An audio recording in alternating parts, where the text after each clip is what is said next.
Welcome to Manage to Engage, the podcast from clearandopen.com. Dedicated to the evolution of you, because businesses grow when people do. Serving leaders, managers, and people who will be, helping you reach excellence in your work and achieve your personal goals at the same time. Sign up for the free course at clearandopen.com. We live in a world of conditions. I have emotional needs. We make agreements. It's warm in the sunshine. It's cold when you're wet. These are conditions. The idea of unconditional love has no basis in the reality of conditions. Hi, it's Joseph, and thanks for tuning in to Manage to Engage, the podcast from clearandopen.com. In the last episode, I asked you what management might look like when a parent wants their child to put away laundry, a tale as old as time, or at least as old as woven fabric. Because if your parents regularly remind you to do things over and over, you probably become a manager who nags their employees. The nagging from your parent made you resent them at the time. Then later, you nagging your employees causes them to resent you, and so on. Worse than that, when you supervise someone, you're assuming the worst of that person in one way. You're assuming they're not willing or able to change. And the only thing you get in return is the feeling that you're exerting your power on another person. That exertion of control, then, only breeds more resentment and elicits more childish, resentful behavior. So in the end, supervision, as you can see, is a lose-lose scenario, which is why I'm going to offer you a solution, a tool you can use to transition from supervision to management, as well as an assignment that will help you contextualize what using this tool can look like in your life. But fair warning, it's likely not going to be easy. This series is an excerpt from a live course I taught called The Art of Self-Management that's now available as an online course. It's free for Clear and Open members. I offer weekly member webcasts, online courses, and mentorship at clearandopen.com because it's my truth that with the right tools, anyone can eliminate the people, money, and time problems holding them back in business. And I share parts of these webcasts and courses on this show because I want to help you too. If you're enjoying the show and learning from it, I'd love your feedback. If you're listening to the show on an Apple device, all you have to do is open the podcast app, view the full description of this episode, and click the link to leave a rating and review for the show. Thanks so much for listening. Let's start the show.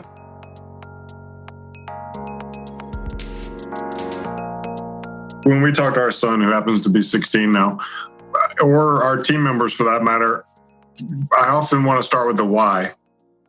So I would reverse how, for our parenting style, I would reverse it. And I would start with the fact that, there's a point in life where you're going to get to do your laundry on your own. We're not going to be here. Mm-hmm. And this is a skill you're going to need to learn. And so that's the why that you get to do these things. Yep. And there's also a increasing ratchet of, in our family, an increasing level of responsibility and autonomy that's giving when you can prove that you're able to accomplish things like this. Yeah.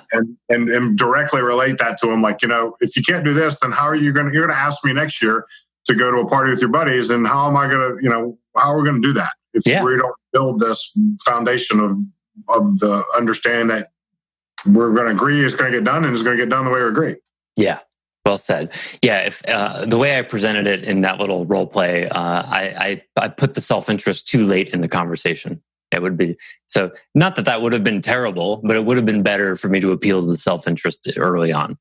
So it tends to reduce the shaming factor. And you can dial that in however you want, as long as it's in there. But yeah, to appeal to that self-interest, this is a win-win. But one of the points I want to make about the laundry story is what I call meta-supervision. And meta-supervision is when you name that you're supervising someone with the intention of no longer having to do that. Meta-supervision is the bridge from supervision to management. Meta-supervision is hey, do you notice that I'm having to remind you about this thing? And I know you don't like it, and I don't like it either. Let's do something about that. That's meta-supervision. And that's when you find you're supervising someone, that's usually a key feature of the conversation. Now, this leads to the subject of the art of self-management. The art of self-management would mean you don't need someone to point out that they're supervising you. You see?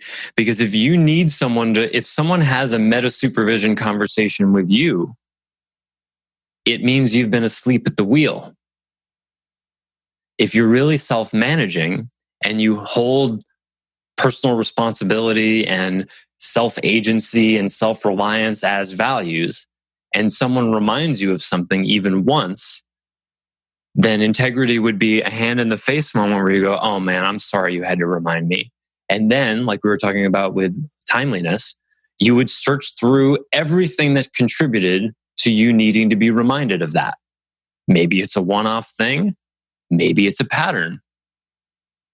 Maybe, for example, there are probably hundreds of thousands of men around the world who, when they live alone, did all their dishes, but then they move in with a woman and they just sort of unconsciously leave their dishes around because they have some patriarchal notion that that's woman's work and there's a woman around to do it.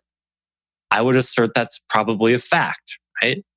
So when the woman says, hey, do your own dishes, there's an opportunity there for that man. The man could say, oh yeah, she's reminding me to do the dishes. Oh, thanks, honey. Yeah, sure, I'll do that. And that could happen 20 times a year.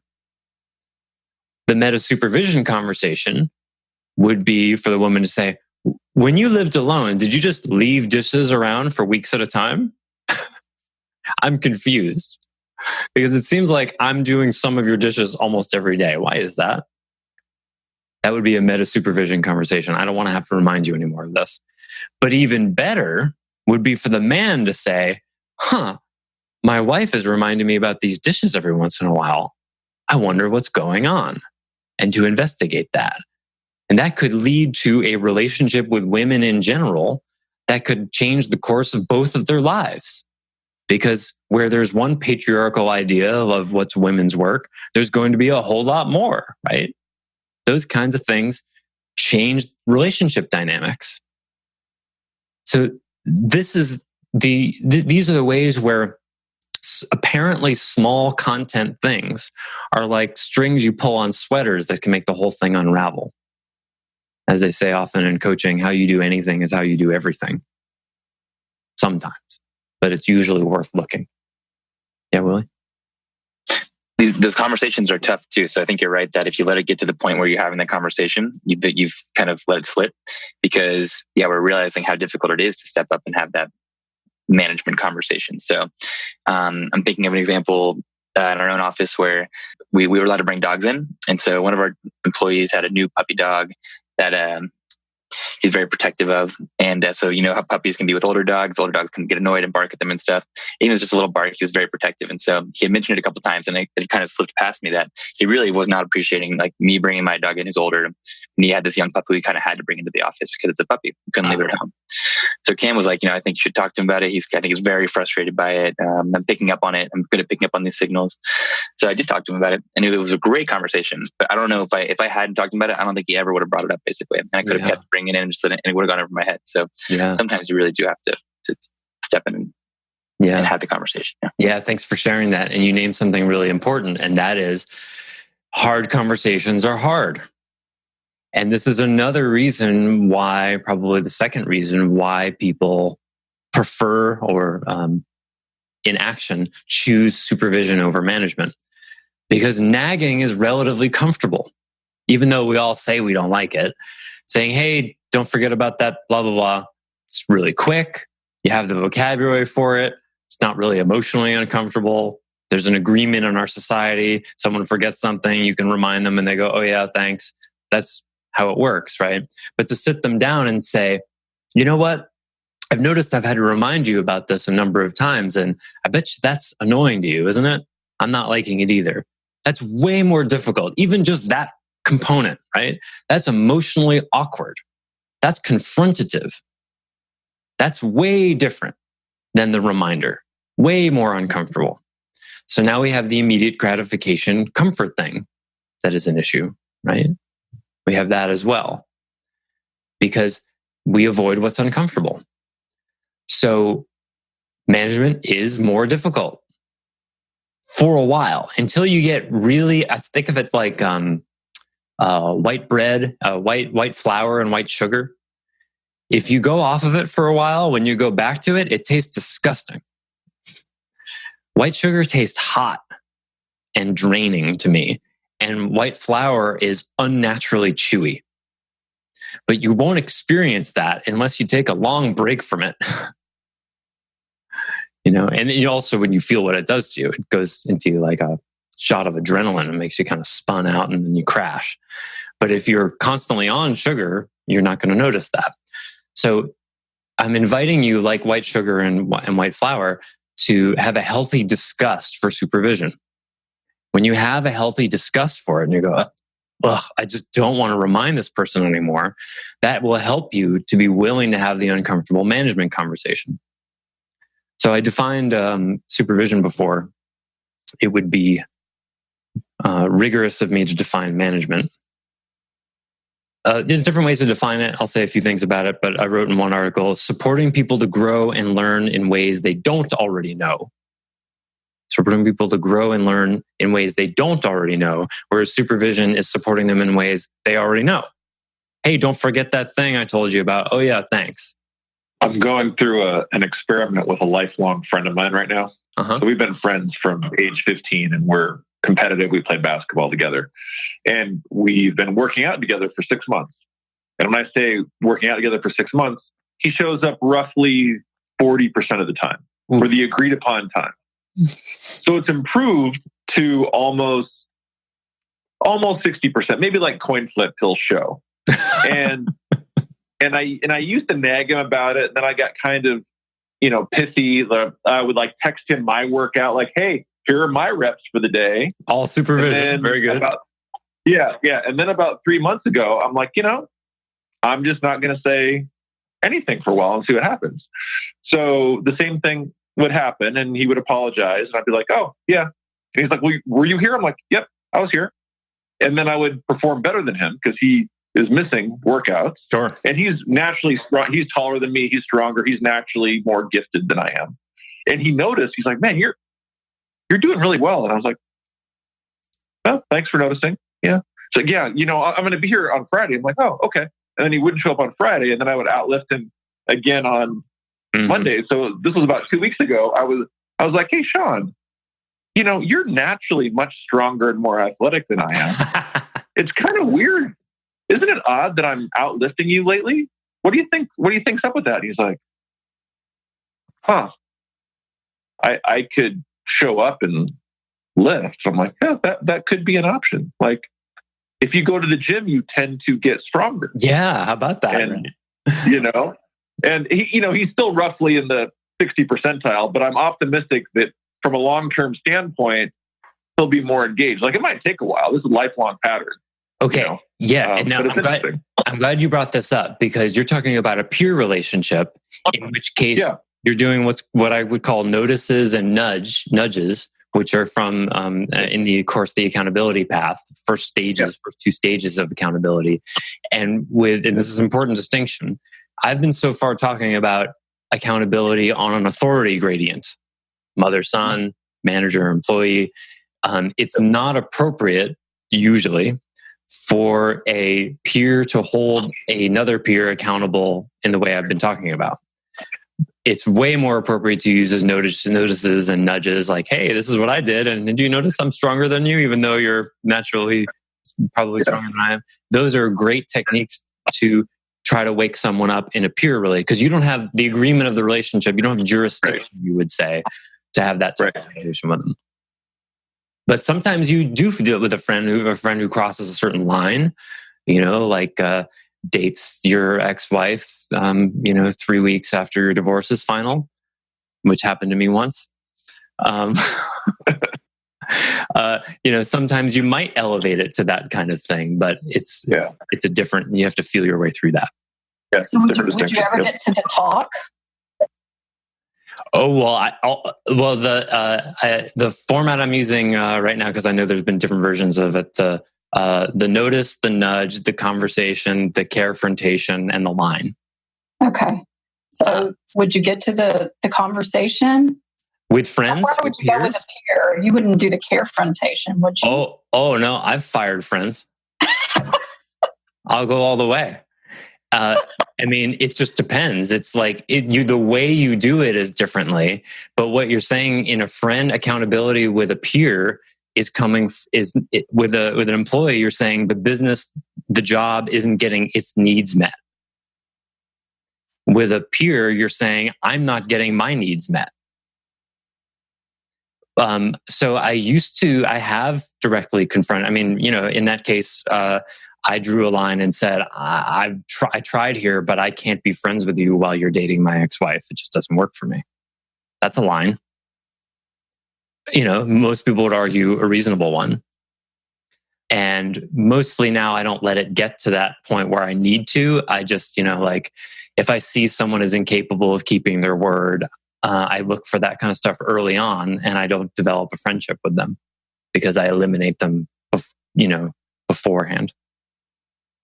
But in dating, breakups, that kind of thing. But it's coming from I have a need, a reasonable, you're asserting as a reasonable, healthy, emotional or mental or physical need. This notion that you're talking about kind of goes along with what I've asked you to talk about on Tuesday. Oh yeah, what was that again? No, if you think about it, is that as you evolve as a person, people move in and out, and so as you just said, having the capability of actually firing your friends sometimes and saying, it's not working for me. So that kind of moves into that as well.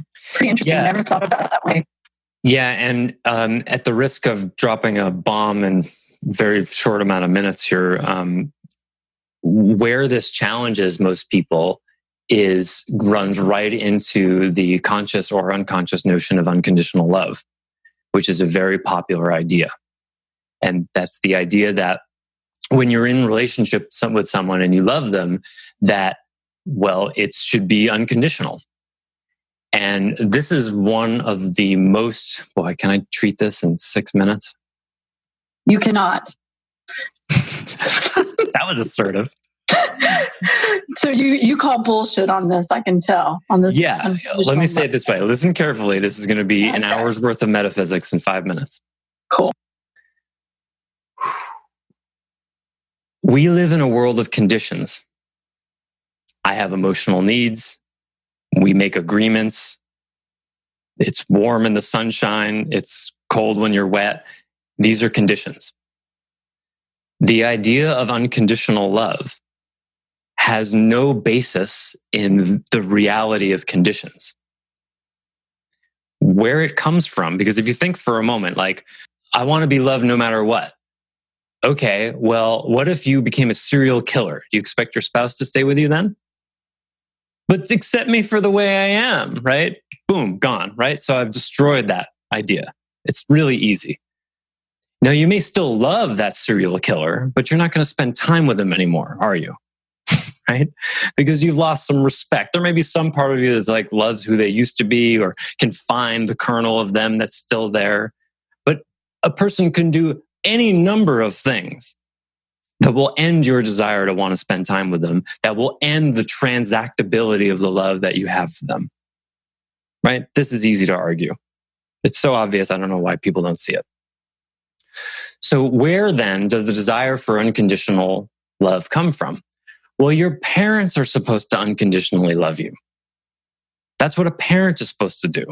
When you're really tiny, no matter what you do, there's just a porous, open-hearted acceptance.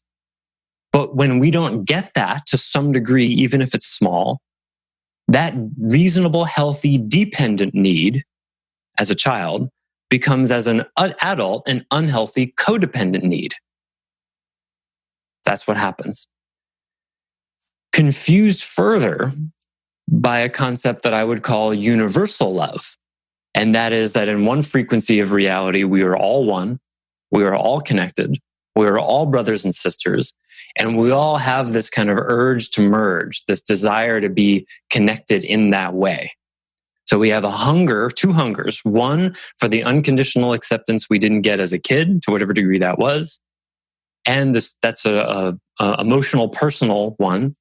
And then an existential, spiritual hunger to be connected to the whole, because in one way we are, but we've fallen from that. Choose your paradigm, Christianity, Islam, Buddhism, they all have different explanations for how and why that is.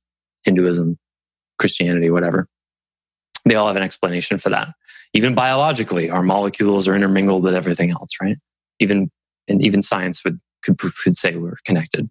So between those two hungers, we misinterpret them and want people to accept us for however we show up, which is an anathema to accountability. How can there be accountability if someone could at any moment cry, well, just accept me for who I am?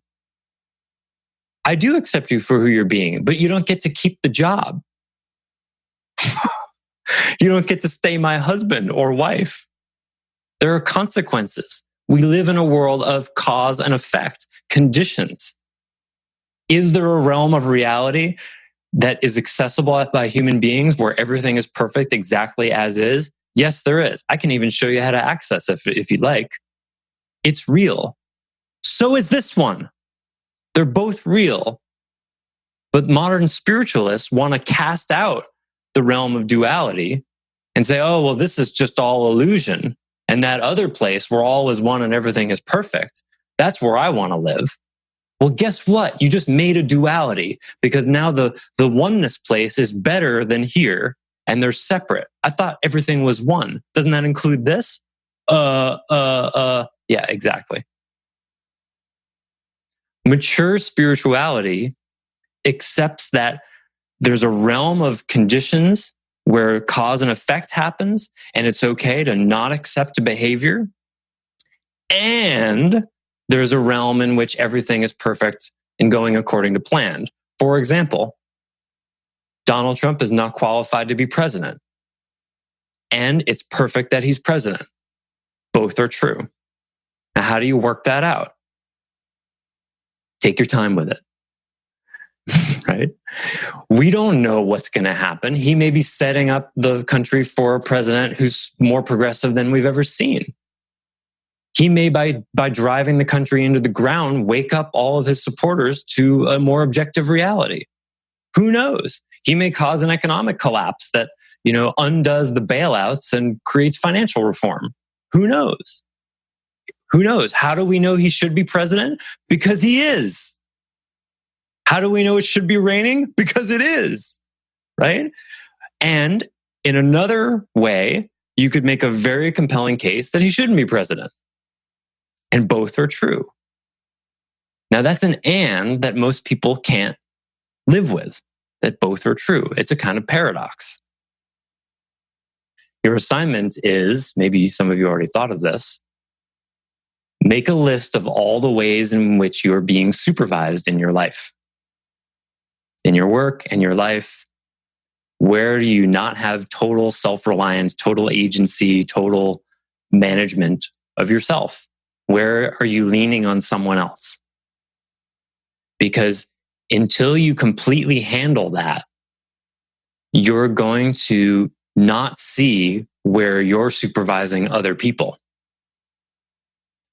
Because if you want to be able to see where you're supervising rather than managing people, the first step is always in stopping the need to be supervised yourself so that you're being managed, not supervised.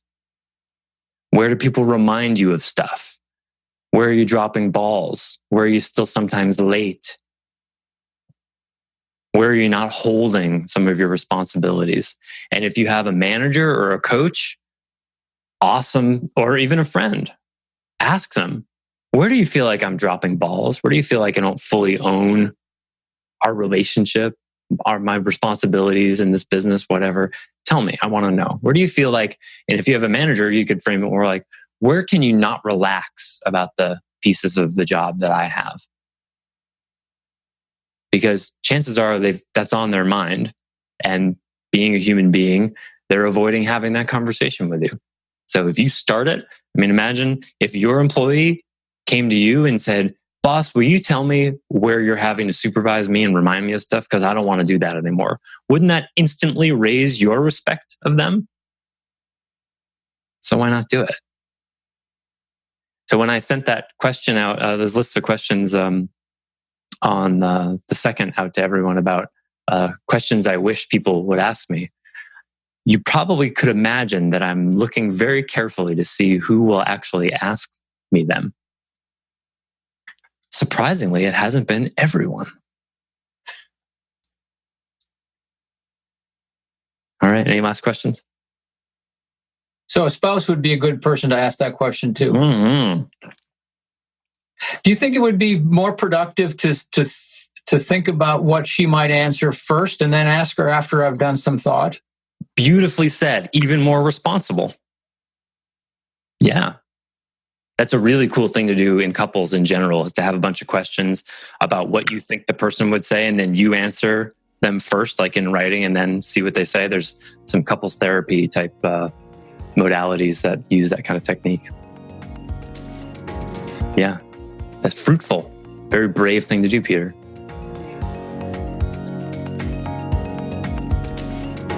Thanks for listening to Manage to Engage, the Clear and Open podcast. Join us next week when you'll be a little bit closer to who you're destined to be.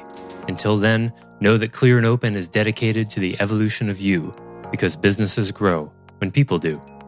If you want to help the show grow, I'd appreciate you leaving a rating and review on iTunes. All you have to do is open the Apple Podcasts app, view the full description of the episode, and click the link to leave a rating and review. Or you can go to clearandopen.com/review and it will bring you to the right place. If you're looking for more support on your journey, head over to clearandopen.com for even more tools, articles, and free resources. Thanks so much for listening. Bye for now.